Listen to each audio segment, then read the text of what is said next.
ഞാൻ ചെറുപ്പം മുതലേ ഇവിടെ ജീവിക്കുന്നത് സ്റ്റാലിൻ്റെ റഷ്യയിലായിരുന്നില്ല. ജവഹർലാൽ നെഹ്റു നേതൃത്വം കൊടുത്ത കോൺഗ്രസ് ഭരണത്തിന് കീഴിലായിരുന്നു രാജ്യമാകെ. അവിടെയുള്ള പോലീസ് അതിൻ്റെ ഭാഗമായിട്ടാണ് കേരളത്തിലെയും പോലീസ് പ്രവർത്തിച്ചിരുന്നത്. സർ, പോലീസിനെ കുറിച്ച് ആലോചിക്കുമ്പോൾ ആദ്യം ചിന്തിക്കേണ്ടത് ബ്രിട്ടീഷ് കോളനി വാഴ്ചക്കാലത്തെ പോലീസിനെ കുറിച്ചാണ്. അതിൻ്റെ ഒരു തുടർച്ചയാണ് പിന്നീട് ഇവിടെ ഉണ്ടായത്. യഥാർത്ഥത്തിൽ ബ്രിട്ടീഷുകാർ ഒരുക്കിയ പോലീസ് സംവിധാനം ജനങ്ങൾക്കെതിരെയുള്ള ഒരു സംവിധാനമായിരുന്നു. ജനങ്ങളെ എല്ലാ രീതിയിലും മർദ്ദിച്ചൊതുക്കുന്നതിന് വേണ്ടിയുള്ള ഒരു സംവിധാനം. അതിൻ്റെ ഭാഗമായാണ് സ്വാതന്ത്ര്യ സമരരംഗത്തിറങ്ങിയവരെ അതിക്രൂരമായി മർദ്ദിച്ചൊതുക്കാൻ ശ്രമിച്ചത്. ആ കാഴ്ച നാം കണ്ടതാണ്. രാജ്യത്ത് ഉയർന്നു വന്നിട്ടുള്ള ജനാധിപത്യ പ്രക്ഷോഭങ്ങളെയും അതേ രീതിയിൽ തന്നെ അടിച്ചമർത്താനാണ് ശ്രമിച്ചത്. സർ, ഇത് സാമ്രാജ്യത്വ കാലത്താണ് നടന്നതെങ്കിൽ നമ്മുടെ രാജ്യം സ്വാതന്ത്ര്യം നേടിയതിനു ശേഷവും അതേ നില തന്നെയാണ് ഇവിടെ തുറന്നു പോകുന്ന നിലയുണ്ടായത്. സ്വാതന്ത്ര്യ സമരകാലത്ത് ഏതെല്ലാം തരത്തിലുള്ള ക്രൂരതകൾ അരങ്ങേറി എന്നുള്ളതിൻ്റെ വിശദമായ ഭാഗങ്ങളിലേക്ക് ഞാനിപ്പോൾ പോകുന്നില്ല. അന്ന് ആ ക്രൂരതകൾക്ക് ഇരയാവുകയും അതിനെതിരെ നല്ല രീതിയിൽ പ്രതികരിക്കുകയും ചെയ്ത നേതാക്കളുടെ നേതൃത്വത്തിൽ ഇന്ത്യ ഭരണം നടക്കുന്ന കാലം വന്നപ്പോൾ ചോദ്യം ചെയ്യപ്പെടാത്ത ശക്തിയായി കോൺഗ്രസ് രാജ്യത്ത് നിലനിന്ന ഘട്ടത്തിൽ അതേ പോലീസ് നയമാണ് പിന്തുടർന്നു വന്നത്. ഒരു മാറ്റവും ഉണ്ടായില്ല എന്നത് നമ്മൾ ഓർക്കേണ്ടതായിട്ടുണ്ട്. ഇപ്പം നേരത്തെ ബ്രിട്ടീഷുകാരുടെ കാലത്ത് നടന്ന വേഗൻ ട്രാജഡി എല്ലാവരെയും വേദനിപ്പിച്ചൊരു കാര്യമാണ്. കയ്യൂരിലും കരിവള്ളൂരിലും മറ്റും നടന്ന കർഷക സമരങ്ങൾക്ക് നേരെ നടന്നിട്ടുള്ള അതിക്രൂരമായ അടിച്ചമർത്തലുകൾ ഇവിടെ ദിവാൻ ഭരണകാലത്ത് 5 രൂപ പോലീസിൻ്റെ സിംസൺ പടയുടെ ക്രൂരതകൾ, കടക്കൽ, കല്ലറ, പാങ്ങോട് സമരങ്ങളിൽ ജനങ്ങൾക്ക് നേരെ നടന്ന ആക്രമണങ്ങൾ,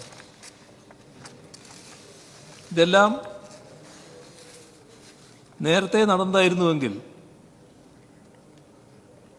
1947 ശേഷം ഏറ്റവും കൂടുതൽ മർദ്ദനത്തിന് ഇരയാകേണ്ടി വന്നത് ഞങ്ങളുടെ സഖാക്കളായിരുന്നു, കമ്മ്യൂണിസ്റ്റുകാരായിരുന്നു. അത് സ്റ്റാലിനെ അനുകരിച്ചതുകൊണ്ടാണോ എന്നറിയില്ല.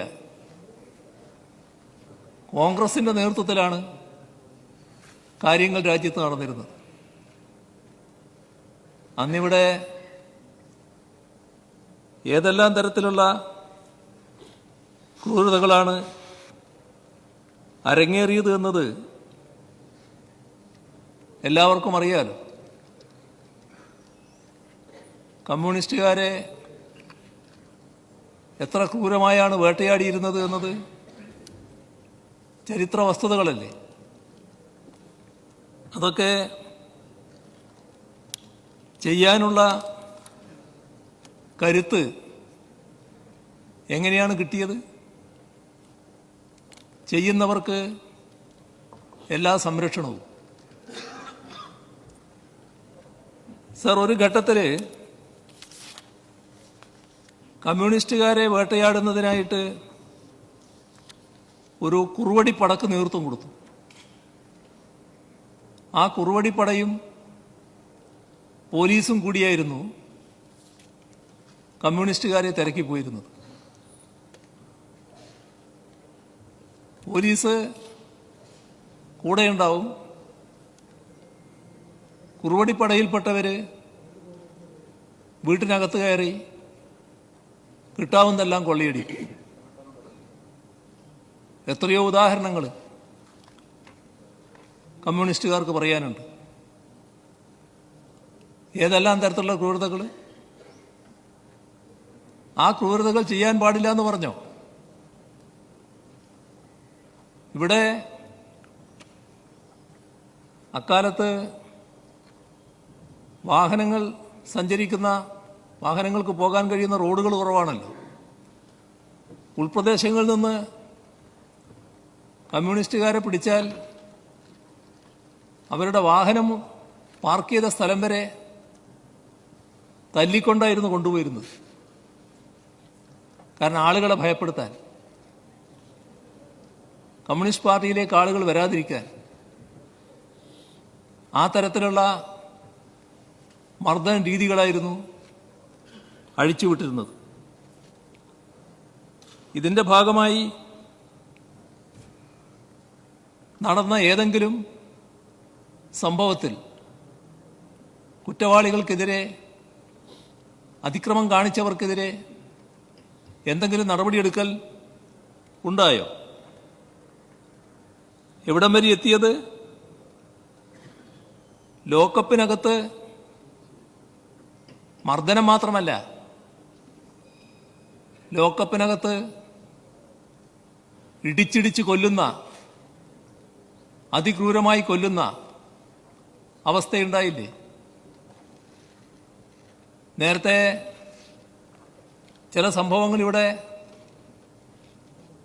ബഹുമാനരായ ചില MLA എടുത്ത് കാണിച്ചല്ലോ.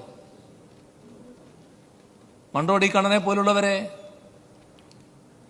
എത്ര ക്രൂരമായാണ് ലോക്കപ്പിലിട്ട് തല്ലിക്കൊന്നിരുന്നത്. ഏതെങ്കിലും നടപടിയുണ്ടായോ? സർ, ലോക്കപ്പിലിട്ട് തല്ലിക്കൊല്ലൽ മാത്രമാണോ? ലോക്കപ്പിലുണ്ടായിരുന്നയാളെ അവിടുന്ന് ഇറക്കിക്കൊണ്ടുപോയി പാടിക്കുന്നില് നിർത്തിയല്ലേ വെടിവെച്ച് കൊന്നത്? 1950 ഇത്.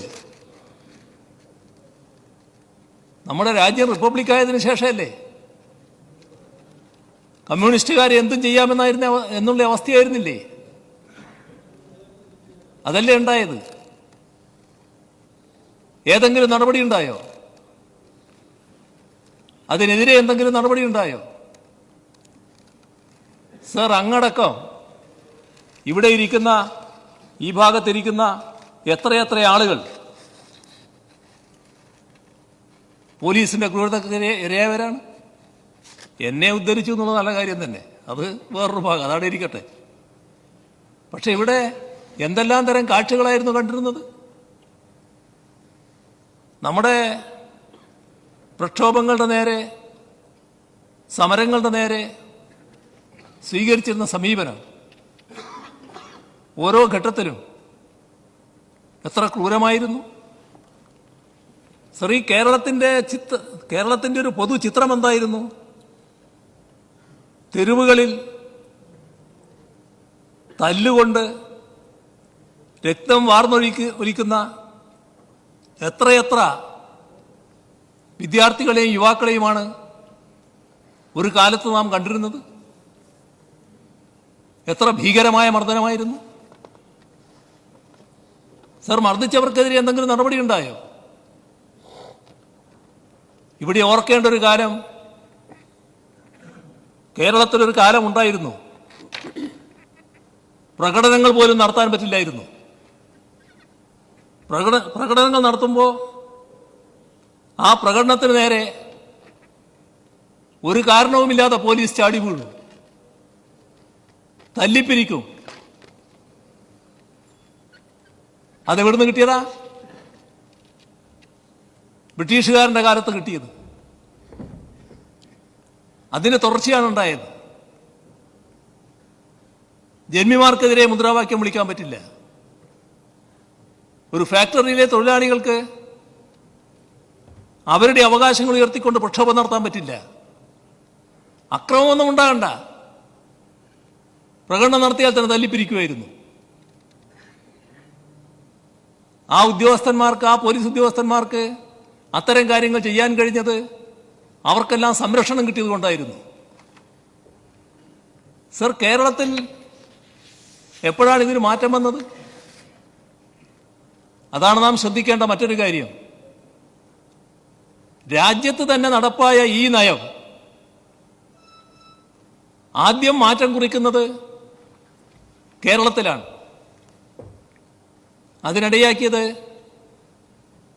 1957 കേരള സംസ്ഥാനം രൂപം കൊണ്ടതിന് ശേഷം, 56 കേരള സംസ്ഥാനം രൂപം കൊണ്ടതിന് ശേഷം 57 തെരഞ്ഞെടുപ്പ് നടന്നപ്പോൾ അന്ന് കമ്മ്യൂണിസ്റ്റുകാരെ ജനങ്ങൾ അധികാരത്തിലെത്തിച്ചു. ആ ഗവൺമെന്റാണ്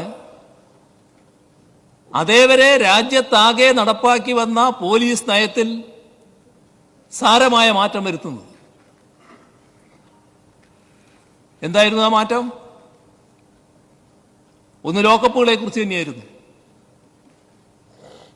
മറ്റൊന്ന് തൊഴിൽ സമരങ്ങളിലുള്ള പോലീസ് ഇടപെടലിനെ കുറിച്ചായിരുന്നു,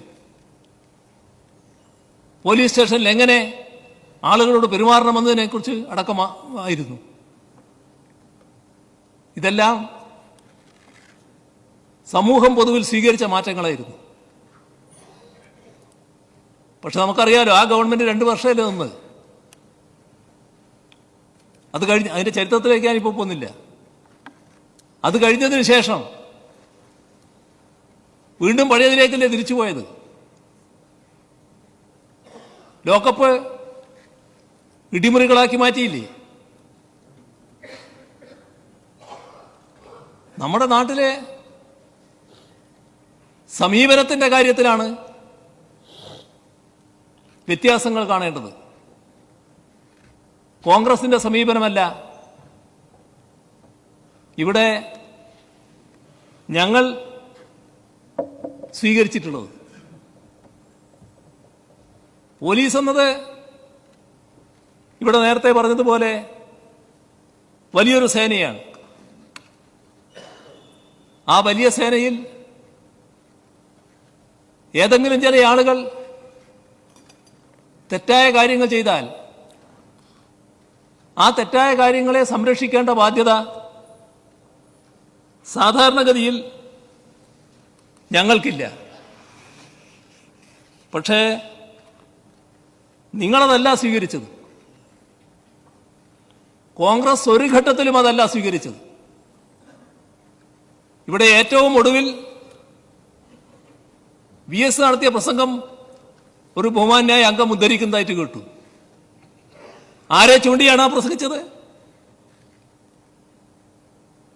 നിങ്ങളെ, കോൺഗ്രസിനെ, UDF-നെ, UDF-ന്റെ മുഖ്യമന്ത്രിയെ. ആ കാലമടക്കം ഏറ്റവും ഒടുവിലുള്ള 2011-16 അടക്കമുള്ള ആ കാലമടക്കം നിങ്ങൾ സ്വീകരിച്ച നയത്തിന്റെ ഭാഗമാണ് VS-ന് ചൂണ്ടി പറയേണ്ടി വന്നത്. അതല്ലേ വസ്തുത? എന്താണ് അതിലുള്ള വ്യത്യാസം? നിങ്ങൾ നിങ്ങളുടേതായ താല്പര്യ സംരക്ഷണത്തിന് വേണ്ടി പോലീസിനെയും പോലീസ് ഉദ്യോഗസ്ഥരെയും ഉപയോഗിക്കുകയായിരുന്നു. ഇവിടെ അതിൻ്റെ ഒരുപാട് ഉദാഹരണങ്ങൾ എടുത്തു പറഞ്ഞു. ഏതെല്ലാം തരത്തിലുള്ള ഇടപെടലുകളാണ് നടത്തിയത് എന്നത്. അതിൻ്റെ ഭാഗമായിട്ടുള്ള ചേരിപിടുത്തത്തിൻ്റെയും മത്സരത്തിൻ്റെയും കഥകൾ പറഞ്ഞു. അപ്പോൾ നിങ്ങൾക്ക് അവരെ സംരക്ഷിക്കേണ്ടതുണ്ടായിരുന്നു. അവരെ പലതരത്തിലും ഉപയോഗിക്കുകയായിരുന്നു. അതിൻ്റെ ഭാഗമായി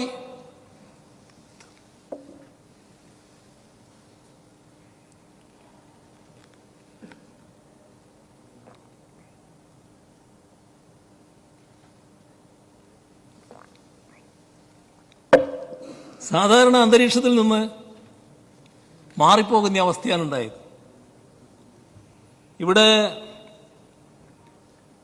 നമ്മുടെ നാട്ടിൽ ഈ കാര്യങ്ങളിൽ ഫലപ്രദമായ മാറ്റം വരുത്താനാണ് അധികാരത്തിലിരുന്ന ഘട്ടങ്ങളിലെല്ലാം LDF സർക്കാരുകൾ ശ്രമിച്ചിട്ടുള്ളത്. അതിൽ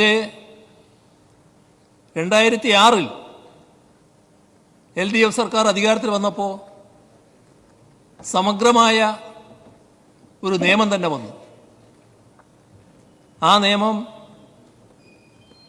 രാജ്യത്ത് തന്നെ മാതൃകയായ ഒരു നിയമമായിരുന്നു. നമുക്ക് അതിനുശേഷമുള്ള കാലയളവ്, ആ കാലയളവിലും നിങ്ങൾ സ്വീകരിച്ച നില പഴയ നില തന്നെയാണ്. എന്നാൽ 2016 ശേഷം ഞങ്ങൾ സ്വീകരിക്കുന്ന പൊതുവായ നിലയുണ്ട്. ആ നില തെറ്റ് ചെയ്തവർക്കെതിരെ കർക്കശമായ നടപടി എന്നത് തന്നെയാണ്. അത് നിങ്ങൾക്ക് ചിന്തിക്കാൻ കഴിയാത്ത ഒരു കാര്യമാണ്. ഇവിടെ ചില സംഭവങ്ങൾ നേരത്തെ എടുത്തു പറയുകയുണ്ടായി. ഞാനതിൻ്റെ ആവർത്തനത്തിലേക്ക് കടക്കുന്നില്ല. പക്ഷേ എന്തെല്ലാം തരത്തിലുള്ള തെറ്റായ നടപടികളായിരുന്നു നടന്നിരുന്നത് എന്ന് ഓർമ്മിച്ച് നോക്കിയാൽ മതി. സർ, ഈ നാട്ടിൽ പോലീസിനെ ഗൂണ്ടകൾക്ക് അകമ്പടി സേവിക്കുന്ന ഒരു വിഭാഗമാക്കി മാറ്റിയത് ആരായിരുന്നു? ഇതൊക്കെ സാധാരണഗതിയിൽ പ്രതീക്ഷിക്കാൻ കഴിയുന്നൊരു കാര്യമാണോ? പോലീസ് ഗൂണ്ടകൾ കയ്യിൽ പരസ്യമായൊരു ബാഗ് എടുത്തു പോവുകയാണ്. ആ ബാഗിൽ ബോംബുകളുണ്ട്, കൊടുവാളുകളുണ്ട്. അതിൻ്റെ പിന്നാലെ പോലീസ് അകമ്പടി പോവുകയാണ്. ലക്ഷ്യം വെക്കുന്നത് ചില വീടുകളായിരിക്കും, ചില പ്രവർത്തകരെയായിരിക്കും. അങ്ങനെ ലക്ഷ്യം വെച്ചത് ഞങ്ങളുടെ പ്രവർത്തകരെയായിരുന്നു. ഈ കേരളത്തിൽ അന്നത്തെ കോൺഗ്രസിന്റെ ആഭ്യന്തരമന്ത്രിയുടെ പൂർണ്ണ സംരക്ഷണത്തോടെയായിരുന്നു അത്തരം അതിക്രമങ്ങൾ നടന്നിരുന്നത്. ബോംബിന്റെ സംസ്കാരം ആദ്യം കൊണ്ടുവന്നതും ഈ വഴിയിലാണ്. സർ, നമ്മുടെ നാടിന്റെ ചരിത്രം എടുത്താൽ നമ്മുടെ നാട് വളരെ സമാധാനപ്രിയരായ ഒരു നാട്ടുകാരായിരുന്നല്ലോ. എന്തെങ്കിലും ബഹളമോ മറ്റ് വാക്തർക്കങ്ങളോ ഒക്കെ ഉണ്ടായാലൊരു തള്ളലും മറ്റും ഉണ്ടാകുക. ഏറി വന്നാൽ ഉപയോഗിക്കുന്ന ഒരു ആയുധത്തെ പറ്റി അന്ന് കേൾക്കുന്നത് ചില ചെറിയ കത്തികളാണ്. അത് ബോംബിലേക്ക് മാറ്റിയതാരാണ്? പിന്നീട് മാറ്റങ്ങൾ വന്നിട്ടുണ്ട്. നിങ്ങളിൽ നിന്ന് വേറൊരു കൈകളിലേക്ക് കാര്യങ്ങൾ എത്തിയപ്പോൾ RSSന്റെ കാലം വന്നപ്പോൾ പിന്നീട് അതിനൊരു മാറ്റം വന്നിട്ടുണ്ട്, അതിന് വലിയ പുരോഗതി ഉണ്ടായിട്ടുണ്ട്. പക്ഷെ ആദ്യത്തെ മാറ്റം നിങ്ങളാണ് വരുത്തിയത്. അന്ന് അതിൻ്റെ കൂടെ അകമ്പടി സേവിക്കുകയായിരുന്നു പോലീസ് അത്തരം ഗുണ്ടകൾക്ക്. എന്തിനാണത്? ഈ പറയുന്ന പ്രവർത്തകരെ ആക്രമിക്കാൻ പോകുമ്പോൾ, ഞങ്ങളുടെ പ്രവർത്തകരെ ആക്രമിക്കാൻ പോകുമ്പോൾ ആ പ്രവർത്തകരിൽ തിരിച്ചൊന്നും ഉണ്ടാകാതിരിക്കണം. അതിൻ്റെ ഉറപ്പിനാണ് പോലീസ് അവരെ പിടിച്ചോളും. എന്തെല്ലാം നെറികേടുകൾ കണ്ടതാണ് നമ്മൾ. അതെല്ലാം കണ്ടൊരു നാടല്ലേ ഇത്. ഞങ്ങൾ അധികാരത്തിൽ വന്ന ഘട്ടത്തിലൊന്നും അത് ആവർത്തിക്കാനല്ല ശ്രമിച്ചത്.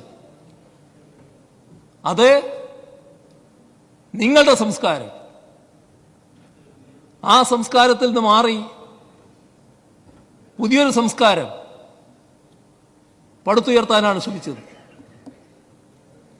അതിൻ്റെ ഭാഗമായി നല്ല മാറ്റം കേരളത്തിൽ പോലീസിനുണ്ടായി എന്ന് തന്നെയാണ് കാണാൻ നമുക്ക് സാധിക്കുക.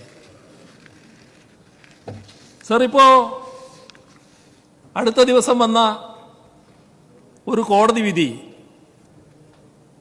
നമ്മളെല്ലാവരെയും വല്ലാതെ വേദനിപ്പിച്ചല്ലോ. അതേതായിരുന്നു? അത് ഉദയകുമാറിനെ ഉരുട്ടിക്കൊന്ന സംഭവം. ആ പ്രതികളെയെല്ലാം മോചിപ്പിക്കുന്ന നില വന്നു. വലിയ തോതിൽ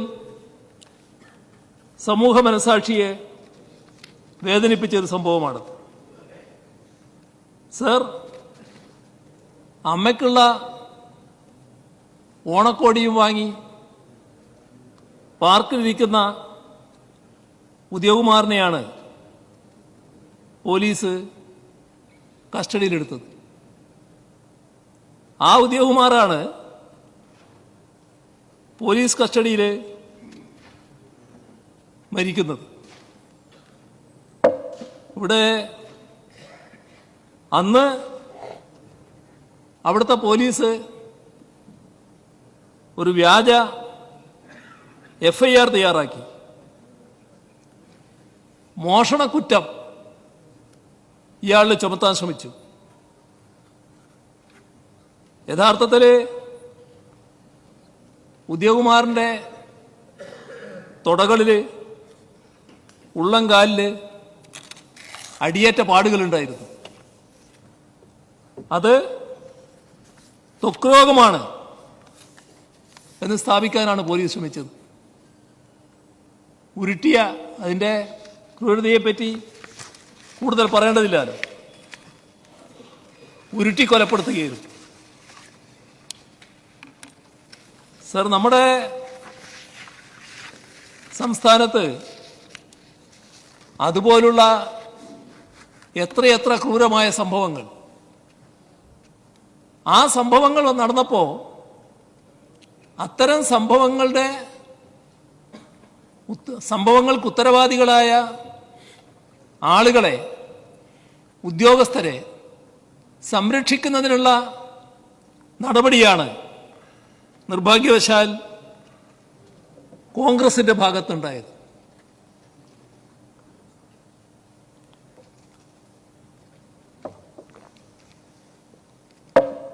അവിടെയാണ് വ്യത്യാസം. സമീപനത്തിലാണ് വ്യത്യാസം. ആ സംരക്ഷിക്കുന്ന സമീപനം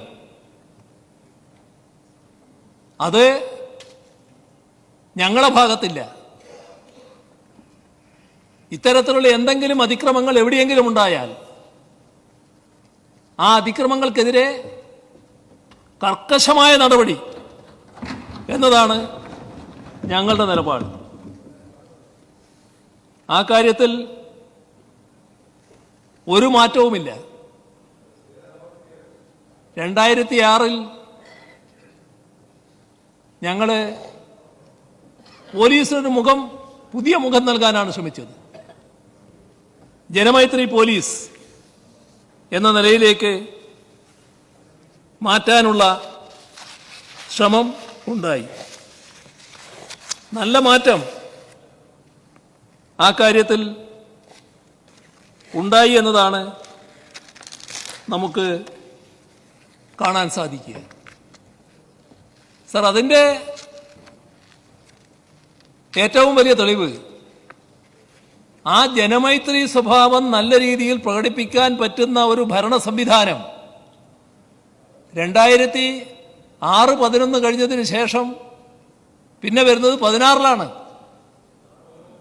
ആ 2016 ശേഷമുള്ള പോലീസിന്റെ ഇടപെടൽ, നിപ്പ ബാധിച്ച ഘട്ടം, നമ്മുടെ പ്രളയഘട്ടം, 2019 അതിരൂക്ഷമായ കാലവർഷക്കെടുതിയുടെ ഘട്ടം, സർ, അതിൻ്റെ തുടർച്ചയായി വന്ന കോവിഡ് മഹാമാരിയുടെ ഘട്ടം, വളരെ വ്യത്യസ്തമായൊരു മുഖമാണ് കേരള പോലീസിന് ആർക്കും ദർശിക്കാനായത്. അത് ജനോന്മുഖമായിരുന്നു. ജനങ്ങൾക്ക് വേണ്ടി താല്പര്യപൂർവം ഇടപെടുന്ന പോലീസുകാരെയാണ് നമുക്ക് കാണാൻ കഴിഞ്ഞത്. ഇതിൽ അത്തരമൊരു അവസ്ഥ വന്നപ്പോൾ അതിൻ്റെ ഭാഗമായി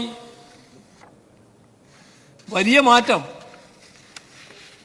കേരളത്തിലെ പോലീസിൽ മൊത്തത്തിലുണ്ടായിട്ടുണ്ട്. മഹാഭൂരിപക്ഷം ഈ ഒരു പുതിയ സംസ്കാരത്തിലേക്ക് വന്നിട്ടുണ്ട്. എന്നാൽ സമൂഹത്തിൽ നിലനിൽക്കുന്ന ചില തെറ്റായ കാര്യങ്ങൾ പോലീസ് യൂണിഫോം ഇട്ട് എന്നതുകൊണ്ട് മാത്രം എല്ലാവരിൽ നിന്നും ഒഴിഞ്ഞുപോയി എന്ന് വരില്ല. ചില വ്യക്തികൾ ഈ പുതിയ സമീപനം അതേപോലെ ഉൾക്കൊള്ളാത്തവരുണ്ടാവും. പഴയതിൻ്റെ ഹാങ് ഓവറിൽ നിൽക്കുന്നവരുണ്ടാവും. അത്തരം ആളുകൾ തെറ്റ് ചെയ്താൽ ആ തെറ്റ് ചെയ്തവരെ സംരക്ഷിക്കുന്ന സമീപനം അത് ഗവൺമെന്റിന്റെ ഭാഗത്തുനിന്നുണ്ടാകില്ല. അതാണ് നാം കാണേണ്ട കാര്യം. ഒരു തരത്തിലും അവരെ സംരക്ഷിക്കാൻ തയ്യാറാവില്ല.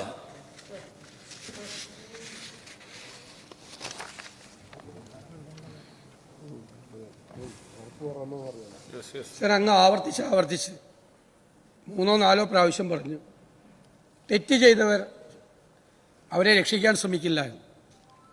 സാർ, ഇത്രയും വർഷക്കാലം ഈ വിവരം മുഴുവൻ അറിഞ്ഞിട്ട് നിങ്ങൾ ഇവരെ സംരക്ഷിക്കുകയായിരുന്നു.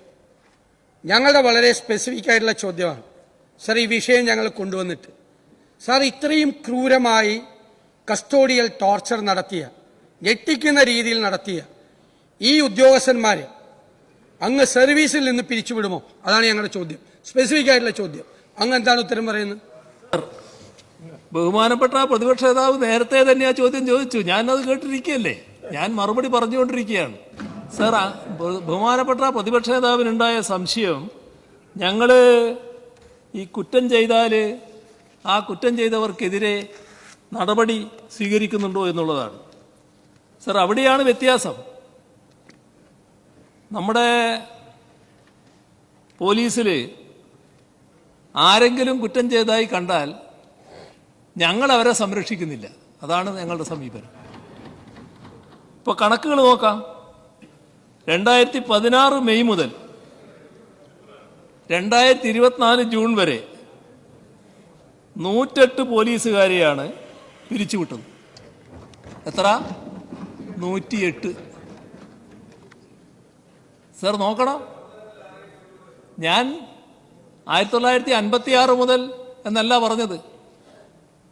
ഞാൻ പറഞ്ഞത് 2016 മുതൽ 2024 വരെ എന്നാണ്. അപ്പോൾ 2024 ജൂൺ വരെ 108 പോലീസുകാരെ സർവീസിൽ നിന്ന് പിരിച്ചുവിടുന്ന നടപടി ഞങ്ങൾ സ്വീകരിച്ചിട്ടുണ്ട്. സർ, അങ്ങനെ ഏതെങ്കിലും ഒരു നടപടി ഇവിടെ ഇപ്പോഴും ദീർഘകാലം കോൺഗ്രസ് ഭരണത്തിലുണ്ടായ അവസ്ഥ തന്നെയാണല്ലോ കേരളത്തിൽ കാണാൻ പറ്റുക. കേരളത്തിലെ ആകെ അവസ്ഥയെടുത്താൽ ദീർഘകാലം കോൺഗ്രസ് തന്നെയല്ലേ അധികാരത്തിലുണ്ടായിട്ടുണ്ടാകുക. അപ്പോൾ ഏതെങ്കിലും ഒരാളെ പിരിച്ചുവിട്ടു എന്ന് പറയാൻ സാധിക്കുമോ? ഏതെല്ലാം കുറ്റകൃത്യങ്ങൾ നടന്നിട്ടുണ്ട്? എന്നാൽ 2024 ഒക്ടോബർ വരെയാണ് ഞാൻ പറഞ്ഞത്, അവിടെ തീർന്നില്ല. 2024 ഒക്ടോബർ മുതൽ 2025 സെപ്റ്റംബർ വരെ 36 പോലീസുകാരെ പിരിച്ചുവിട്ടു. അപ്പോൾ കഴിഞ്ഞ ബഹുമാനപ്പെട്ട പഴയ ആഭ്യന്തരമന്ത്രിയോട് ചോദിക്കുന്നുണ്ട്, ശരിയാണോ? കഴിഞ്ഞ 9 വർഷമായി ആകെ 144 പോലീസുകാരെയാണ് വിവിധ നടപടികളുടെ ഭാഗമായി സേനയിൽ നിന്ന് പിരിച്ചുവിട്ടത്. സർ, നിങ്ങളെ കാര്യം വിട്ടുകളാ, രാജ്യത്ത് മറ്റെവിടെയെങ്കിലും ഇത്രയും കർക്കശമായ നടപടികൾ സ്വീകരിച്ച ഒരു സംസ്ഥാന ഗവൺമെന്റിനെ കാണാൻ കഴിയോ? സർ, 2016 മുതൽ സമഗ്രമായ ഇടപെടലാണ് പോലീസ് സേനയിൽ നടന്നുകൊണ്ടിരിക്കുന്നത്. അതുകൊണ്ട് തന്നെയുള്ള ഗുണം എന്താ? ഇന്ന് രാജ്യത്തെ ഏറ്റവും മികച്ച കുറ്റാന്വേഷണ സംവിധാനമായി കേരള പോലീസ് മാറിയിട്ടുണ്ട്. ഇത് ഞങ്ങൾ മാത്രം പറയുന്നൊരു കാര്യമല്ലല്ലോ. നമ്മുടെ രാജ്യത്തെ ആകെ വിലയിരുത്തി കേന്ദ്ര സർക്കാർ, വിവിധ ഔദ്യോഗിക ഏജൻസികൾ ഇതിൻ്റെ എല്ലാം ഭാഗമായി എത്രയെത്ര അംഗീകാരങ്ങളാണ് കേരള പോലീസിന് നൽകിയിട്ടുള്ളത്. സർ, ഇതെല്ലാം പോലീസിന്റെ മികവ് എന്ന് പറയുമ്പോൾ ഈ പുതിയ രീതികളുടെ മികവാണ്. ഏതെങ്കിലും ഒരു സംഭവം എടുത്ത് കാണിച്ച് അതിൻ്റെ മേലെ കേരള പോലീസ് ആകെ മോശപ്പെട്ടതായി എന്ന് ചിത്രീകരിക്കാൻ പറ്റില്ല. ഇപ്പോൾ നമ്മുടെ കേരളം പോലീസും രാജ്യത്ത് അഴിമതി ഏറ്റവും കുറഞ്ഞ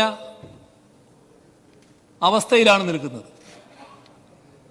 അഴിമതി ഏറ്റവും കുറഞ്ഞു എന്നതിൽ നമുക്കെല്ലാവർക്കും അഭിമാനിക്കാൻ വകയുണ്ട്. അതിൻ്റെ അർത്ഥം അഴിമതി തീരെ ഇല്ലാതായി എന്നാണോ?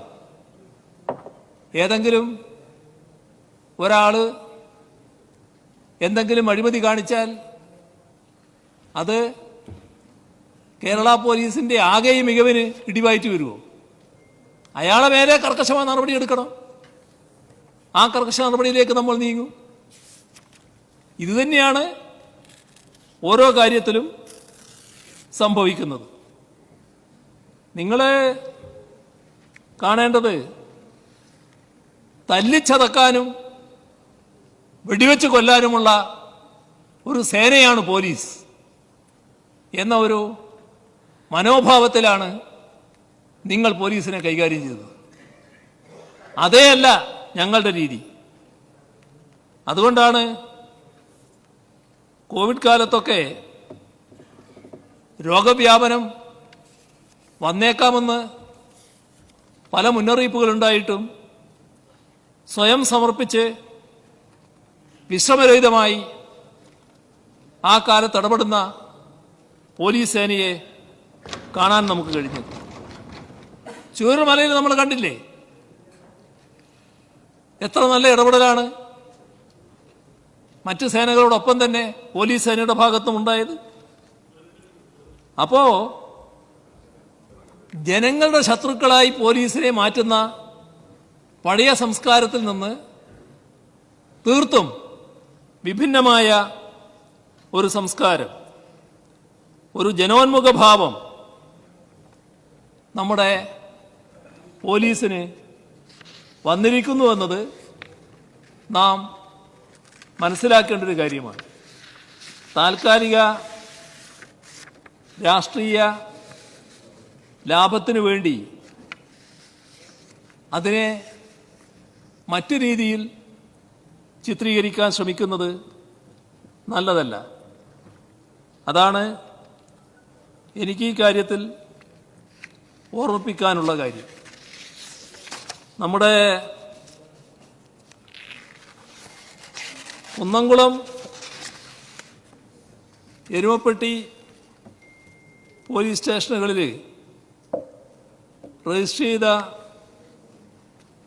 വിവിധ കേസുകളിൽ പ്രതിയായിട്ടുള്ള സുജിത്ത് കുന്നംകുളം സ്റ്റേഷനിൽ മർദ്ദനത്തിനിരയായി എന്നാരോപിച്ചുകൊണ്ട്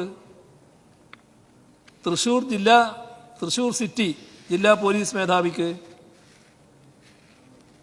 2023 ഏപ്രിൽ 12 പരാതി നൽകിയിരുന്നു.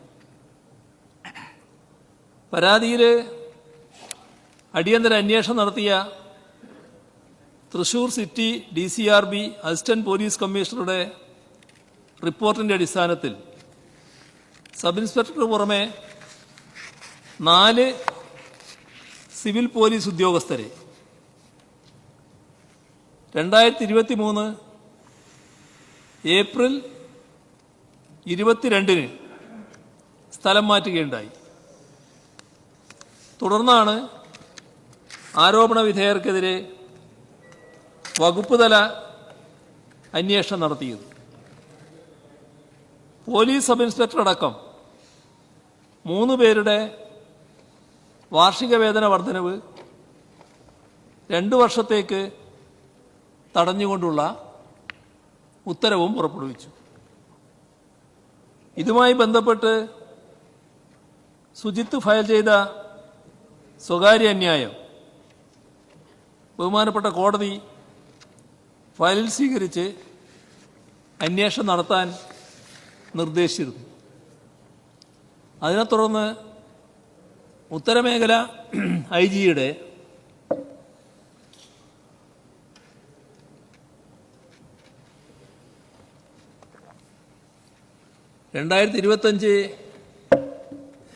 സെപ്റ്റംബർ 6 ഉത്തരവ് പ്രകാരം ആരോപണ വിധേയരായ പോലീസ് ഉദ്യോഗസ്ഥരെ സസ്പെൻഡ് ചെയ്തിട്ടുണ്ട്. അതിനോടൊപ്പം വകുപ്പ് തല അച്ചടക്ക നടപടിയുടെ പുനഃപരിശോധനാ നടപടികളും നടന്നു വരികയാണ്. അതിൻ്റെ ഭാഗമായിട്ടാണ് മറ്റു തീരുമാനങ്ങൾ വരേണ്ടത്.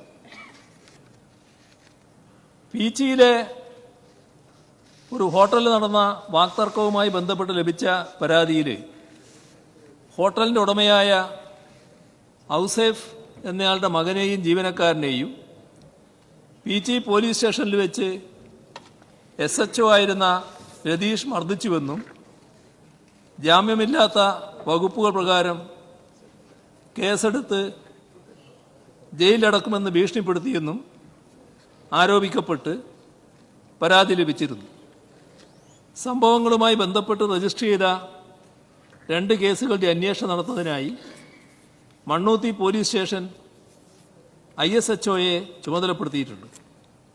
പരാതിയെ തുടർന്ന് രതീഷിനെ തൃശൂർ സിറ്റി ട്രാഫിക് എൻഫോഴ്സ്മെന്റ് യൂണിറ്റിലേക്ക് മാറ്റിയിട്ടുണ്ട്. കൊല്ലം കണ്ണനല്ലൂർ പോലീസ് സ്റ്റേഷനിൽ പരാതിക്കാരിയോടൊപ്പം സ്റ്റേഷനിലെത്തിയ സജീവ് എന്നയാൾ പോലീസ് ഉദ്യോഗസ്ഥനോട് കയർത്ത് സംസാരിക്കുകയും പിന്നീട് വീണ്ടും സ്റ്റേഷനിലെത്തി ബഹളം ഉണ്ടാക്കുകയും ചെയ്ത സംഭവത്തിൽ ക്രൈം നമ്പർ 1338/2025 കേസ് രജിസ്റ്റർ ചെയ്തിട്ടുണ്ട്. മൂവാറ്റുപുഴയിൽ സ്വകാര്യ സ്ഥാപനത്തിലെ ഇൻവെർട്ടറിൻ്റെ ബാറ്ററി കാണാതായ സംഭവവുമായി ബന്ധപ്പെട്ട് ലഭിച്ച CCTV ദൃശ്യങ്ങളിൽ വ്യക്തത വരുത്തുന്നതിന് അമൽ ആന്റണി എന്നയാളുടെ വീട്ടിലെത്തിയ പോലീസിനോട് നിസ്സഹരിച്ചതിനെ തുടർന്ന് സംശയം ബലപ്പെട്ടതിൻ്റെ അടിസ്ഥാനത്തിൽ അമലിനെ സ്റ്റേഷനിലേക്ക് കൊണ്ടുപോവുകയുണ്ടായി. തുടർന്ന് പരാതിക്കാരനായ കടയുടമ ബാറ്ററി പരിശോധിക്കുകയും ബാറ്ററി തൻ്റേതല്ലെന്ന് വ്യക്തമാക്കിയതിനെ തുടർന്ന് അമലിനെ വിട്ടയക്കുകയും ചെയ്തിരുന്നു. തിരുവനന്തപുരം പേരൂർക്കട പോലീസ് സ്റ്റേഷനിൽ സ്വർണ്ണമാല മോഷണം പോയതുമായി ബന്ധപ്പെട്ട് ലഭിച്ച പരാതിയിൽ പരാതിക്കാരിയുടെ വീട്ടിൽ ജോലി സഹായത്തിനായി നിന്ന യുവതിക്കെതിരെ കേസ് രജിസ്റ്റർ ചെയ്ത് അന്വേഷണം നടത്തുകയുണ്ടായി. അന്വേഷണത്തിനിടെ പരാതിക്കാരി സ്വർണ്ണമാല തിരികെ കിട്ടിയതായും തുടരന്വേഷണം ആവശ്യമില്ലെന്നും അറിയിച്ചതിൻ്റെ അടിസ്ഥാനത്തിൽ FID റിപ്പോർട്ട് കോടതിയിൽ സമർപ്പിച്ചു. പ്രതിയേർക്കപ്പെട്ട യുവതി പിന്നീട് പോലീസിനെതിരെ നൽകിയ പരാതിയിൽ നടത്തിയ അന്വേഷണത്തിലെ റിപ്പോർട്ടിൻ്റെ അടിസ്ഥാനത്തിൽ സബ് ഇൻസ്പെക്ടർ പ്രസാദിനെയും ഗ്രേഡ് ASI പ്രസന്നകുമാറിനെയും സസ്പെൻഡ് ചെയ്തിരുന്നു. ഇക്കാര്യത്തിൽ ക്രൈം നമ്പർ 850/2025 പോലീസ് ഉദ്യോഗസ്ഥർ ഉൾപ്പെടെയുള്ളവരെ പ്രതിയാക്കി കേസ് രജിസ്റ്റർ ചെയ്തിട്ടുമുണ്ട്. 1/1/2020 അടൂർ പോലീസ് സ്റ്റേഷൻ പരിധിയിലുണ്ടായ വാഹനാപകട കേസിൽ വാഹനം ഓടിച്ചിരുന്നയാൾക്കെതിരെ മദ്യപിച്ചതിനും പോലീസിന്റെ കൃത്യനിർവഹണത്തിന് തടസ്സം വരുത്തിയതിനും ക്രൈം 7/2020 കേസ് രജിസ്റ്റർ ചെയ്തിരുന്നു. 5 മാസത്തിന് ശേഷം ആ വ്യക്തി വീട്ടിൽ കുഴഞ്ഞു വീഴുകയും ആശുപത്രിയിലെത്തിക്കവേ മരണപ്പെടുകയും ചെയ്തിരുന്നു. ഇക്കാര്യത്തിൽ 1798/2020 കേസ് രജിസ്റ്റർ ചെയ്തിട്ടുണ്ട്. മരണകാരണം ഹൃദയ സംബന്ധമായ അസുഖമാണെന്നാണ് പോസ്റ്റ്മോർട്ടം റിപ്പോർട്ട്. ചിറയൻകീഴ് പോലീസ് സ്റ്റേഷനിൽ പരാതിക്കാരെ വിളിച്ചു വരുത്തിയ സന്ദർഭത്തിൽ പരാതിക്കാരൻ്റെ കണ്ണിൽ കുരുമുളക് സ്പ്രേ ചെയ്തു എന്ന സബ് ഇൻസ്പെക്ടർക്കെതിരായ പരാതിയിന്മേൽ ജില്ലാ സ്പെഷ്യൽ ബ്രാഞ്ച് DYSP അന്വേഷണം നടത്തി വരികയാണ്. കുണ്ടറയിലെ 2024 ഒക്ടോബർ 10 തോംസൺ തങ്കച്ചൻ ഭാര്യയെയും കുടുംബങ്ങളെയും ദേഹോപദ്രവമേൽപ്പിച്ച സംഭവത്തിൽ കുണ്ടറ പോലീസ് സ്റ്റേഷനിൽ ക്രൈം 1553/24 കേസന്വേഷണം പൂർത്തിയാക്കി ബഹുമാനപ്പെട്ട കോടതിയുടെ പരിഗണനയിലാണ്. 2 മാസത്തിന് ശേഷം തോംസൺ തങ്കച്ചനെ താമസസ്ഥലത്ത് മരണപ്പെട്ട നിലയിൽ കാണപ്പെടുകയുണ്ടായി. അമിത മദ്യപാനവും പാൻക്രിയാസിലും പിത്താശയത്തിലുമുള്ള രോഗത്തിൻ്റെ കാഠിന്യത്തിലുമാണ് മരണപ്പെട്ടതെന്ന് അന്വേഷണത്തിൻ്റെ ഭാഗമായി വെളിപ്പെട്ടിട്ടുണ്ട്. കേസിൻ്റെ അന്വേഷണം പൂർത്തിയാക്കി 28/5/2025 ഫൈനൽ റിപ്പോർട്ട് കോടതിയിൽ ഹാജരാക്കിയിട്ടുള്ളതാണ്. പോലീസ് കംപ്ലയിന്റ് അതോറിറ്റിയിലെ പരാതികളെപ്പറ്റി പറഞ്ഞല്ലോ. 2017 808 പരാതികൾ പോലീസ് കംപ്ലയിന്റ് അതോറിറ്റിയിലുണ്ടായിരുന്നു. 2021 272 പരാതികൾ രജിസ്റ്റർ ചെയ്തിരുന്നു. അതിൽ 270 അതോറിറ്റി തീർപ്പാക്കി. 2022 2023 146 വീതം പരാതികളാണ് ഉണ്ടായത്. 2024 94, 2025 45 പരാതികളാണ് കംപ്ലയിന്റ് അതോറിറ്റിക്ക് ലഭിച്ചിട്ടുള്ളത്. അപ്പോൾ പരാതികളുടെ എണ്ണത്തിൽ സ്വാഭാവികമായ കുറവുകൾ സംഭവിക്കുന്നത് പരാതികൾക്കിടയാകുന്ന സാഹചര്യം സംസ്ഥാനത്തിനകത്ത് നിലനിൽക്കുന്നില്ല എന്നതാണ് കാണിക്കുന്നത്. സർ, ഇവിടെ ഈ സമീപനത്തിൻ്റെ പ്രശ്നമാണ് ഏറ്റവും പ്രധാനം. പോലീസിൽ ഏതെങ്കിലും തരത്തിലുള്ള തെറ്റായ കാര്യങ്ങൾ സംഭവിച്ചാൽ ആ തെറ്റായ കാര്യങ്ങൾക്കെതിരെ കർക്കശമായ നടപടി സ്വീകരിക്കുക എന്നുള്ളതാണ് ഗവൺമെൻറ് സമീപനം. അതിൽ പിരിച്ചുവിടലടക്കമുള്ള നടപടികൾ സ്വീകരിച്ചിട്ടുണ്ട്. അത് കുറ്റത്തിൻ്റെ കാഠിന്യമനുസരിച്ച് ഇനിയും അതേ സമീപനം തന്നെ തുറന്നു പോവുകയാണ് ചെയ്യുക. പൊതുവെ അതിന് സ്വീകാര്യതയാണ് ഉണ്ടായിട്ടുള്ളത്. ഇതാണ് ഈ കാര്യത്തിൽ പൊതുവെ പറയാനുള്ളത്.